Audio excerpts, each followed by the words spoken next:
नमस्कार साथियों जो सरकारी कर्मचारी हैं, चाहे वो केंद्रीय हो चाहे वो पेंशनर हो, उनके लिए एक खुशखबरी है। जी हाँ, उनको वेतन को लेके। दोस्तों, जैसा कि आपको पता है, काफ़ी समय से 8वें वेतन आयोग की मांग चल रही थी। जी हाँ, लेकिन सरकार ने तय कर दिया था कोई आज के बाद 7वें वेतन आयोग के बाद कोई भी वेतन आयोग नहीं बनेगा, उसको ख़त्म कर दिया था।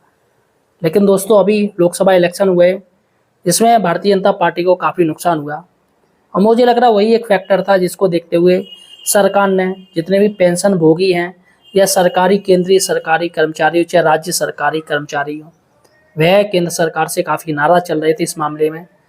इसी नाराज़गी को दूर करने के लिए दोस्तों, प्रधानमंत्री मोदी जी ने 1 जनवरी 2025 को घोषणा कर दी है 8वें पे कमीशन के बारे में। 8वें वेतन आयोग की उन्होंने घोषणा कर दी है और ये दोस्तों वेतन आयोग सिफारिशें लागू करेगा, अध्ययन करेगा कि आखिर सरकारी कर्मचारी का कितना वेतन बढ़ना चाहिए, मूल वेतन। तो यहाँ पर दोस्तों मैं आपको बताऊंगा इस वीडियो में कि आखिर कितना पैसा बढ़ेगा। इससे पहले जितने भी वेतन आयोग आए हैं, उन्हीं के आंकड़ों को देखते हुए ये भी आंकड़े नए बनाए जाएंगे।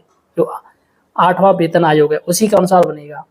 अब इसमें कितने रुपए की बढ़ोतरी होगी वो मैं आपको इस वीडियो में बताऊंगा। अतः सटीक जानकारी के लिए आप हमारे चैनल बेरोजगार हेल्पर को सब्सक्राइब जरूर कीजिए। चलेगा दोस्तों, बात करते हैं। देखिएगा, हमारे देश में अगर देखी जाए तो करोड़ों सरकारी कर्मचारी हैं और पेंशन भोगी भी हैं। अब ये जो करोड़ों सरकारी कर्मचारी हैं वो सिर्फ केंद्र के नहीं बल्कि पूरे राज्यों को मिला के और केंद्र को मिला के करोड़ों बनते हैं। अब उनको दोस्तों वेतन का फ़ायदा मिलने वाला है। काफ़ी समय से मांग हो रही थी, सरकार टालती आ रही थी, लेकिन अब सरकार मान गई है। अश्विनी वैष्णव जी ने ये स्टेटमेंट दिया है कि सरकार ने 1 जनवरी 2025 से 8वें वेतन आयोग को गठन कर दिया है। अब दोस्तों इसमें टाइम लगेगा, 1-1.5 साल लग जाएगा, 18 महीने का टाइम रहता है। अब चलेगा, हम बात करते हैं कि आखिर कितनी सैलरी बढ़ सकती है, कितना लाभ हो सकता है। तो देखिएगा, यहाँ पर जो इससे पहले जो वेतन आयोग बने थे उसमें एक फैक्टर लिया गया था, उस फैक्टर का नाम है फिटमेट फैक्टर। उसी फैक्टर के अनुसार वेतन आयोग पैसे की सिफारिश करता है, वेतन बढ़ाने की संतुष्टि करता है। अब फिटमेंट फैक्टर है क्या है और ये कैसे लागू होता है, तो देखिएगा, ये जो फिटमेंट फैक्टर है एक गुणांक है, एक गुणांक मानिएगा, एक संख्या मानिएगा। अगर 7वें वेतन आयोग की हम बात करें तो ये फिटमेंट फैक्टर था 2.57% था। और यहाँ पर होता क्या है कि आपका जो मूल वेतन है, मूल वेतन में इसका मल्टीप्लाई किया जाता है, इसका गुणांक किया जाता है। अब ऐसे ही दोस्तों आपका जो नए वाला जो मूल वेतन है अभी जो चल रहा है, आपका जो मूल वेतन होगा उसमें इसका दोस्तों 2.57 का गुणांक किया जाएगा। लेकिन ये 7th पे कमीशन में इतना था 2.57, लेकिन अब दोस्तों 10 साल से ऊपर हो चुकी है, काफ़ी टाइम हो चुका है।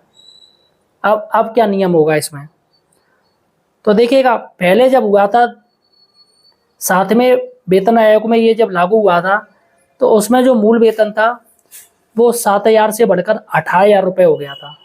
जिनको 7,000 रुपये मूल वेतन मिल रहा था उनका 18,000 रुपये हो गया था। अगर हम नए तरीके से करें, अभी जो मूल वेतन जिन लोगों का है, चाहे वो कोई भी स्केल के हों, चाहे 1st ग्रेड के हों, 2 ग्रेड के हों, 2nd ग्रेड के हों, 4th ग्रेड के हों, ABCD कोई भी ग्रेड के हों, तो आप अपना मूल वेतन मुझे कमेंट सेक्शन में जाके बताइएगा आपका मूल वेतन कितना है, फिर मैं आपको बताऊंगा कितनी आपकी सैलरी हो जाएगी। चलिएगा, बात करते हैं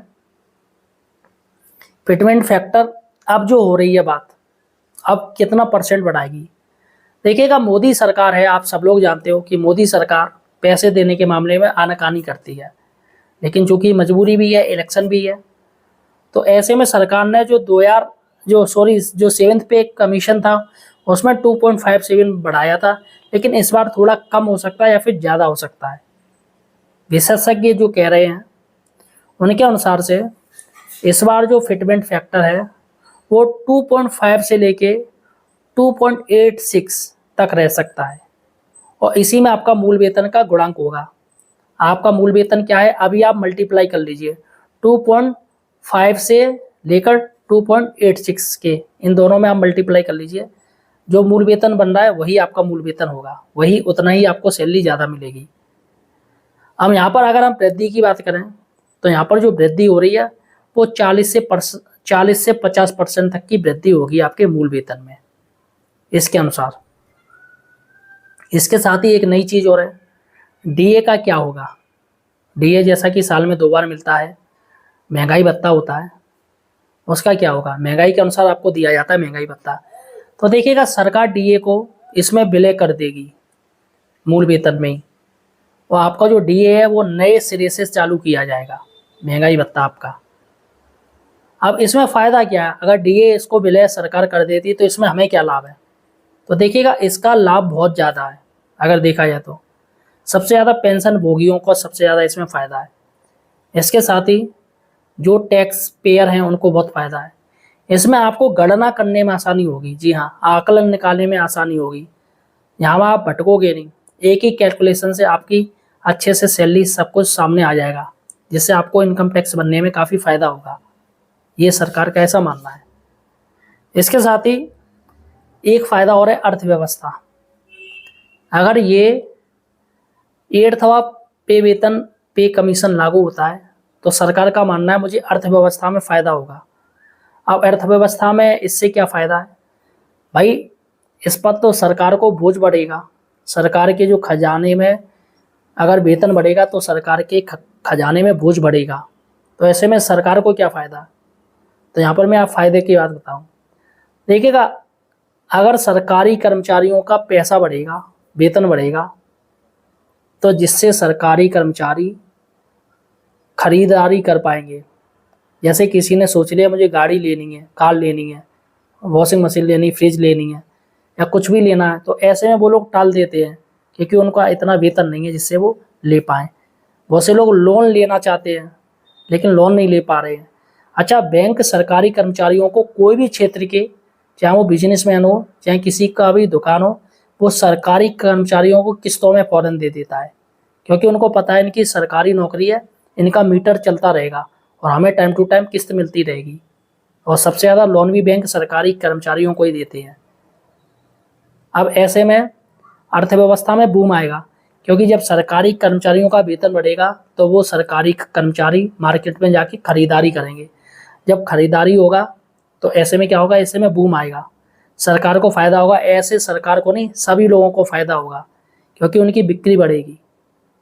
अब ऐसे में जो आर्थिक मंदी है वो आर्थिक मंदी नहीं आएगी, जिससे कि भारत की जो रेटिंग है वो रेटिंग भी सही रहेगी और अर्थव्यवस्था की भी रेटिंग अच्छी मिलेगी। अर्थव्यवस्था भी सरकार ढहने से कामयाब, मतलब बचाने में कामयाब रहेगी। फिलहाल दोस्तों आपका और क्या जानकारी और कोई चाहिए इस 8th पे कमीशन के बारे में मुझे कमेंट सेक्शन में बताइए। इसके साथ ही हमारे चैनल बेरोजगार हेल्पर को सब्सक्राइब जरूर कीजिए। धन्यवाद साथी।